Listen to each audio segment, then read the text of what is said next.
रानो चिड़िया नदी किनारे बैठी हुई थी। रानो चिड़िया के पास उसकी मेकअप किट थी। आज मैं सज संवर कर अपनी सहेली से मिलने जाऊंगी। मेरी सहेली मुझे देखकर हैरान हो जाएगी। रानो चिड़िया ऐसे सोचती है। वो नदी में खुद को देखकर अपना मेकअप कर रही थी।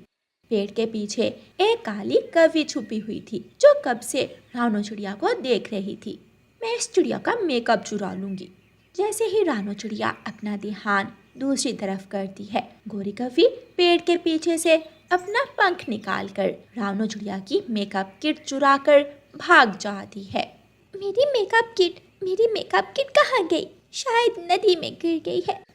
रानो चिड़िया वहाँ बैठकर रोने लग जाती है। रानो चिड़िया रोती हुई अपनी सहेली मीना के पास जाती है। मीना मेरी सहेली, मेरी मेकअप किट नदी में गिर गई है। मेरी मेकअप किट बहुत अच्छी थी। रानो, इसमें रोने वाली क्या बात है? हमारे जंगल की नदी खोई हुई चीजें लुटा देती है। हम कल सुबह सवेरे नदी से जाकर तुम्हारी मेकअप किट वापस ले लेंगे। मीना, क्या नदी मेरी मेकअप किट वापस कर देगी ना?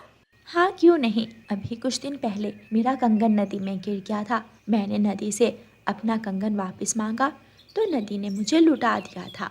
रानो चिड़िया खुशी खुशी अपने घर चली जाती है। गोरी कौवी अपने घर जाकर आईने के सामने बैठी अपना मेकअप कर रही थी। कालू कालू, देखो तो मैं कैसी लग रही हूँ। एक नंबर की चुड़ैल लग रही हो। गोरी, तुमने ये मेकअप का सामान कहाँ से लिया है? रानो चिड़िया नदी पर बैठी अपना मेकअप कर रही थी। मैंने ये मेकअप का सामान रानो चिड़िया का चुराया है। अगर पकड़ी गई तो बहुत बुरा होगा। अब पहले वाला जंगल नहीं है, चोरों को कड़ी सजा मिलती है। तुम मेरी चिंता ना करो, मैं कभी पकड़ी नहीं जाऊंगी। दूसरी सुबह मीना चिड़िया रानो चिड़िया के पास जाती है। रानो, चलो चले और नदी से आपकी मेकअप किट वापस लेकर आते हैं। मैं आपका ही इंतजार कर रही थी। फिर दोनों सहेलियां उड़ती हैं और नदी की तरफ चली जाती हैं। नदी नदी, कल आपके पानी में मेरी सहेली की मेकअप किट गिर गई थी, वो हमें वापस दे दो। लेकिन नदी खामोश रहती है। सुंदर नदी, मेरी मेकअप किट मुझे वापस दे दें, वो मेरी है, वो मुझे बहुत अच्छी लगती है। थोड़ी देर बाद नदी उनसे कहती है, रानो और मीना, माफ़ करना, मेरे पास आपकी मेकअप किट नहीं है। सुंदर नदी, झूठ मत बोले, मेरी मेकअप किट आपके पानी में ही गिरी है। मैं आपको अपने पानी का अक्स दिखा सकती हूँ। फिर सुंदर नदी अपने पानी से अक्स चिड़िया को दिखाती है। रानो, ये तो गोरी कौवी है। आपकी मेकअप किट तो गोरी कौवी ने चुराई है। शायद अब आपको विश्वास हो गया होगा। सॉरी सुंदर नदी, मैंने आप पर शक किया। हम अभी उस काली कौवी के पास जाती हैं। फिर रानो चिड़िया और मीना गोरी कौवी के घर जाती हैं। गोरी कौवी अपने ध्यान बैठी हुई थी कि पीछे से रानो चिड़िया और मीना चिड़िया आ जाती हैं। यही है मेरी मेकअप किट, मैंने पहचान ली है। चिड़िया, ध्यान से देखो, ये मेकअप किट तो अभी कल ही मेरी माँ मुझे देकर गई है। झूठ तुम बोल रही हो, ये मेरी सहेली रानो की है। गोरी कौवी वो मेकअप किट उठाकर घर से भाग जाती है। मीना और रानो चिड़िया गोरी कौवी का पीछा करती हैं, लेकिन गोरी कौवी घने जंगल जाकर छुप जाती है। रानो, मैं तो थक गई हूँ। वो काली कौवी तो ना जाने कहाँ चली गई है। हमें घर वापस जाना चाहिए और हम रात को उसे घर से जाकर पकड़ लेंगी। फिर रानो चिड़िया और उसकी सहेली मीना अपने घर चली जाती हैं। इतनी जल्दी मैं तुम्हारी पकड़ में नहीं आने वाली। गोरी कौवी आहिस्ता से झाड़ियों से बाहर निकलती है और वहाँ से चली जाती है। गोरी कौवी उड़ती हुई दूसरे जंगल चली जाती है। वहाँ एक नदी थी। गोरी कौवी नदी किनारे बैठकर अपना मेकअप करने लगती है। माही चील वहाँ से गुजर रही थी। माही चील गोरी कौवी के पास मेकअप किट देखकर वहाँ आ जाती है। कौवी, काली कौवी, ये मेकअप किट किसकी है? मेरे पास है तो फिर मेरी ही हुई। कौवी, मेरी बहन का मेकअप करना है, क्या तुम मेरी बहन का मेकअप कर दोगी? अगर मैं तुम्हारी बहन का मेकअप कर दूं तो तुम बदले में मुझे क्या दोगी? मैं तुम्हें पूरे 500 रुपए दूंगी। तो फिर चलो, मैं अभी तुम्हारे साथ जाती हूँ। गौरी कव्वी माही चील के साथ चलती है।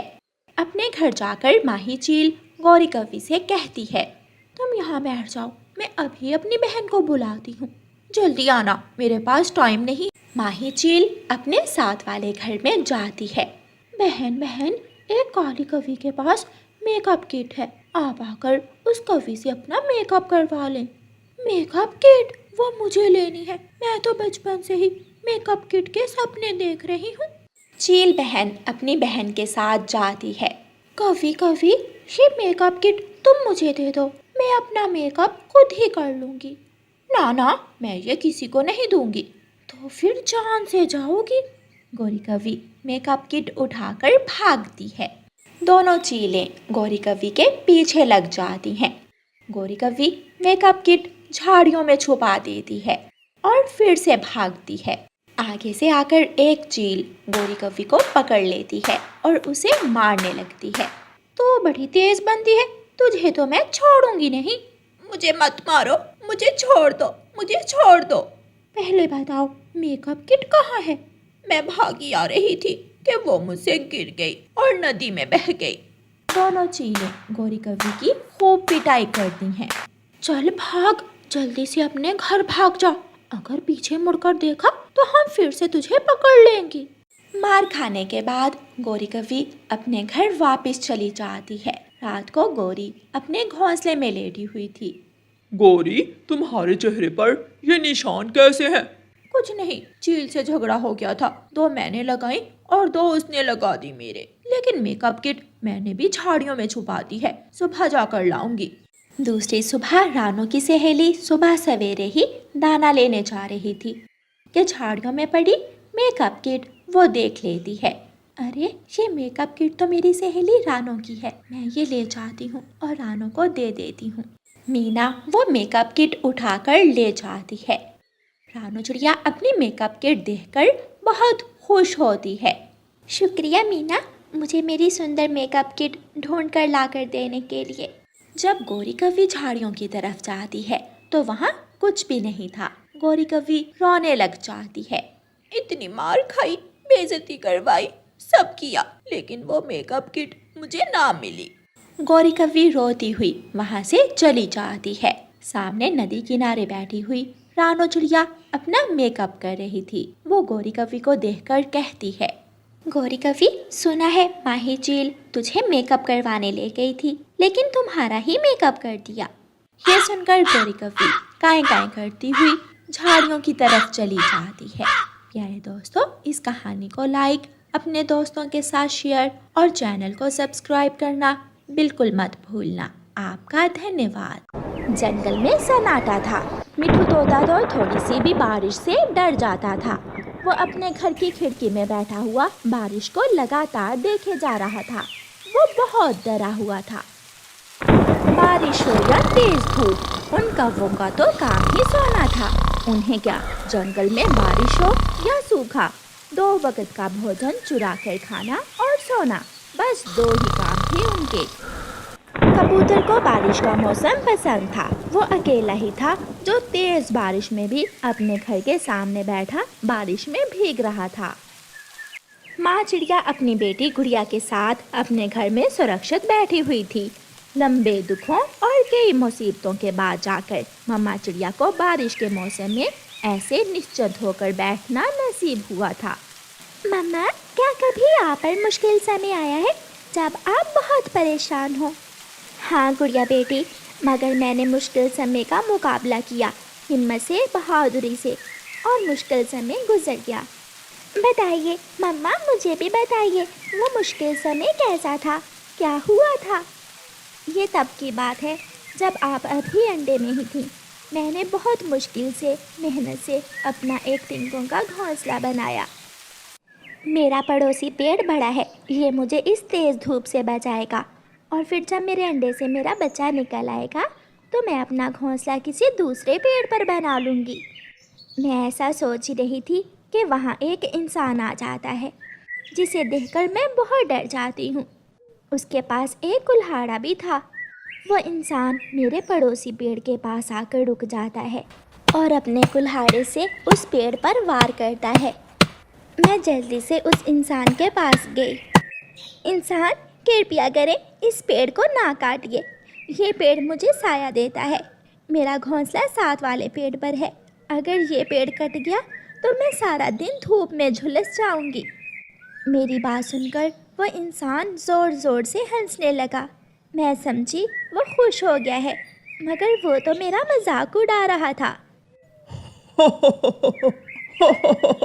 वाह रे छोटी चिड़िया, तेरे एक अंडे और घोंसले की खातिर मैं ये पेड़ ना काटूं, ये नहीं हो सकता। मेरी कोई बात सुने बिना वो इंसान फिर से पेड़ काटने लग जाता है।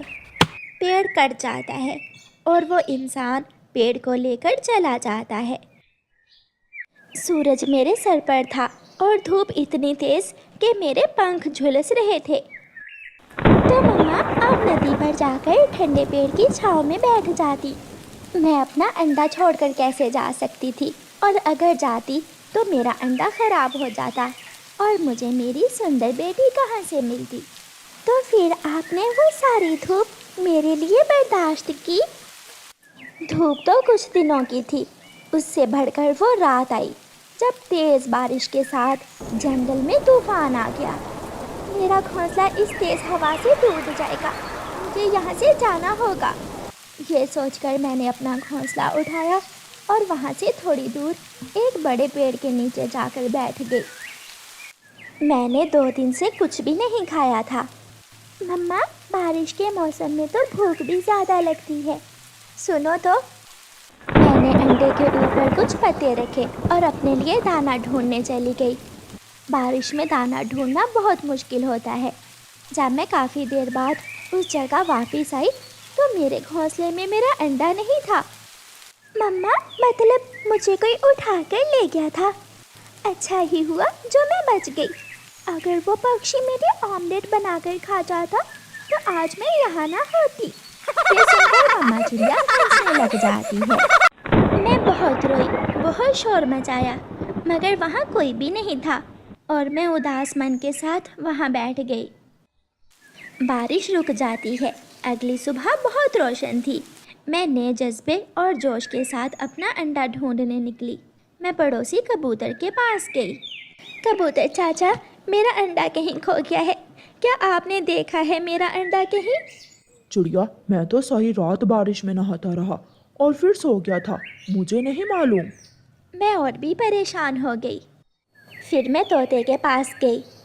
चिड़िया चिड़िया, कल एक अंडा नदी से बुलबुल को मिला था, वो बुलबुल अंडे को अपने घर ले गई है। तोते भैया, बुलबुल का घर कहाँ है? झरने के पास जाओ, बुलबुल वहाँ रहती है। मैं दौड़ी और जल्दी से बुलबुल के पास चली गई। बुलबुल जंगल से फूल लेने गई हुई थी। मम्मा, बुलबुल आंटी तब भी फूलों का रस निकाला करती थी क्या? हाँ बेटी, बुलबुल शुरू से ही यही काम करती है। वो फूलों का रस ही निकालती है। काफ़ी देर के बाद बुलबुल वापस आ गई। चिड़िया, क्या बात है, तुम यहाँ क्यों बैठी हुई हो? बुलबुल, मेरा अंडा कहीं खो गया है। सुना है आपको नदी से कोई अंडा मिला है। हाँ चिड़िया, मगर वो अंडा तो लाल रंग का है, शायद किसी तोते या मैना का होगा। मेरा दिल मान नहीं रहा था, इसलिए मैंने बुलबुल से कहा, मुझे एक बार वो अंडा दिखा दे, शायद वो अंडा मेरा ही हो। बुलबुल मुझे अपने घर ले गई, मगर वो अंडा तो मेरा नहीं था, वो किसी तोते का ही अंडा था।